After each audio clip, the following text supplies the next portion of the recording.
Hello, everyone, and welcome to the refresher brought to you by the Recruitment Roundup and all of us here at BMS Performance.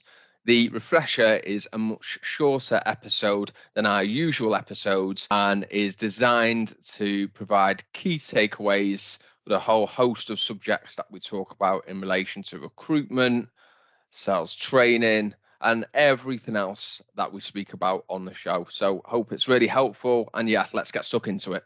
It's all about the personal brand and the perception of the company to the candidate as and when they engage with them. And I think people tend to forget that ultimately, although we are the company and we're interviewing this candidate, on the other end, on the flip side, the candidate is interviewing us. And when those things aren't quite aligned, the personal brand doesn't go well, the candidate doesn't have a positive experience, and ultimately companies end up missing out on potentially some really, really top talent. And speaking about examples, I've probably got a negative example regarding How not an to do it. interview, how not to do it. Perhaps for a candidate that I was dealing with within the aesthetic market, they had a first stage interview.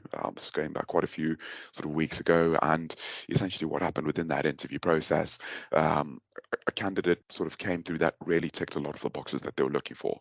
But within that interview process, it became apparent following the feedback of the candidate that the interview just was not enjoyable. It was not a pleasant kind of experience. There was no sort of back and forth within the interview. And it was just, probably an interview that wasn't done well. The candidate couldn't flourish.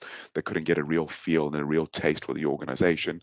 And then ultimately, the candidate ended up, withdrawing from the interview process, right? The reason the candidate gave as to why they withdrew. Yeah, well, the candidate ultimately felt like, look, the company just isn't right. Like, I just can't see myself working with, these people. And it was a real shame, really, because they just felt like, look, in my experience, this is not the kind of business that I want to be part of.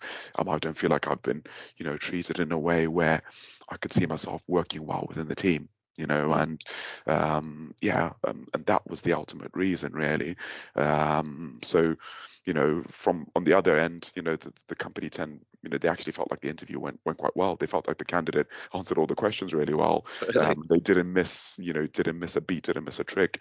But doing the feedback and catching up with both the candidate and company, the perception leaving, it was like two completely different sort of conversations that were not aligned. And ultimately the candidate, withdrew from that process. What are some of the companies then that you've recruited for? And I can give my take on this as well. But what outside of the box thinking are they doing, I guess, to get people in and onboarded this side of Christmas? And this could be good advice for people that are listening to this who perhaps thinking logistically we can't make it work, but maybe they'll hear something that we say now that they think, oh yeah, we didn't quite think of that could help.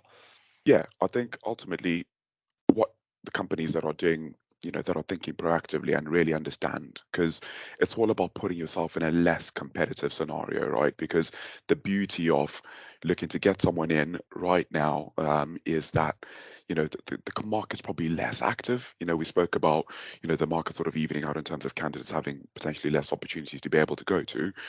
The last thing that you want is to be delaying that time. So, the companies that I'm working with, the top, medical equipment sort of manufacturers is, okay, ideally, we probably would prefer to potentially get this person in the new year. However, what we want to do is maybe get them onboarded, sort of getting them training materials. That can be as simple as getting people set up on the system, learning a bit more about the products. And all these things are little things that a company can do. And you are then putting yourself in a position where in the new year, we're not then doing all the training and all that kind of stuff. We've then got a fully motivated, fully engaged sales team. That's just really to hit the ground running. That's just really to start building relationships with your, with your customers, right? And if someone's got that notice period again, so the key thing is to get it done as quickly as possible. And the top companies are being proactive, even if it's like getting that information over to the candidates to get them started so they can start adding value right away.